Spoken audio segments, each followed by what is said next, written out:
రాష్ట్ర కార్యదర్శి బి శ్రీనివాసరావు గారు రాష్ట్ర ప్రభుత్వం అనుసరిస్తున్న విషయాలపైన చెప్పారు. ఇప్పుడే మా పార్టీ రాష్ట్ర కార్యదర్శి పాటు మేమందరం మెడికల్ కాలేజీ సందర్శించి వచ్చాం.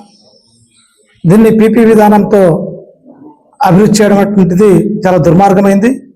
మిగతా ప్రాంతాల కంటే ప్రత్యేకించి ఆధునిక ప్రాంతం ఇది మొత్తం రాష్ట్రంలోనే అత్యంత వెనుకబడిన ప్రాంతం ఆధునిక ప్రాంతం. ఈ ప్రాంతంలో ఒక ప్రభుత్వ రంగ సంస్థ అయినటువంటి మెడికల్ కాలేజ్ రావడం వల్ల ఈ ప్రాంతం అభివృద్ధి చెందుతుంది. ఈ ప్రాంతంలో మన పిల్లలు డాక్టర్లు కావడానికి అవకాశం ఉంటుంది. అట్లాంటి ఇంకిత జ్ఞానం కూడా ఇక్కడ ప్రజాప్రతినిధులకు లేదు అనేది చాలా స్పష్టంగా అర్థమవుతుంది. అందుకోసం మేము ప్రభుత్వాన్ని కోరుతున్నాం, ఈ మెడికల్ కాలేజ్ని ప్రభుత్వమే నిర్మించాలి. దౌర్భాగ్యం అంటే ఇది నిర్మిస్తారని గత ప్రభుత్వంలో వచ్చినటువంటి డాక్టర్లు మీరు చూసింటారు.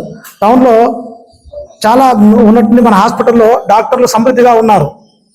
ఇది కట్టేటప్పుడు ఎప్పుడు ఇది కట్టడం ఆపేశారో డాక్టర్లు వెనక్కి వెళ్ళిపోయారు. డాక్టర్లు వెనక్కి వెళ్ళిపోవడం అంటే వైద్య సౌకర్యం తగ్గడమే. ఆ రకంగా వైద్య సౌకర్యం బాగా తగ్గడానికి తెలుగుదేశం కారణమవుతుంది. తెలుగుదేశం నాయకులు దానికి సమాధానం చెప్పాలి. కాబట్టి ఏదో ఈరోజు పర్యటన కోసమే కాదు, రాబోయే కాలంలో సిపిఎం పార్టీ ఇతర రాజకీయ పార్టీని కలుపుకుని విద్యార్థి సంఘాలను కలుపుకుని ఇది పీపీ ద్వారా విధానం ద్వారా నిర్మాణం చేయడం ఆపే వరకు పోరాటం ఆపము. ఖచ్చితంగా ప్రభుత్వ రంగ సంస్థ ద్వారానే ఇది జరగాలి. ప్రభుత్వ కాలేజీ ప్రభుత్వ డాక్టర్లుగా ఇక్కడ నియమించబడాలి. అప్పుడే ఈ ప్రాంతానికి తోడ్పాటు అవుతుంది. ఇది అభివృద్ధి చెందిన ప్రాంతం కాదు, వెనుకబడిన ప్రాంతం. కాబట్టి మన ప్రాంతంలోగా ప్రభుత్వ రంగ సంస్థ రావడం వల్ల కనీసం ప్రాంతీయ ఆలోచన చేసేట్లేదు ఇక్కడ. అట్లాంటి దుర్మార్గమైన రాజకీయ నాయకులు ఇక్కడ ఉన్నారు. అందుకని వైసీపీ వాళ్ళని కోరుతా ఉన్నా, మీరు నిర్మాణం చేశారు, దానికోసం ఉద్యమాలకు రండి. కమ్యూనిస్టు ఉద్యమాలకు వస్తారు, విద్యార్థి సంఘాల ఉద్యమాలకు వస్తారు. అందరు కలిసి ఈ ఏదైతే మెడికల్ కాలేజ్ ఉందో దాన్ని కాపాడుకుందాం.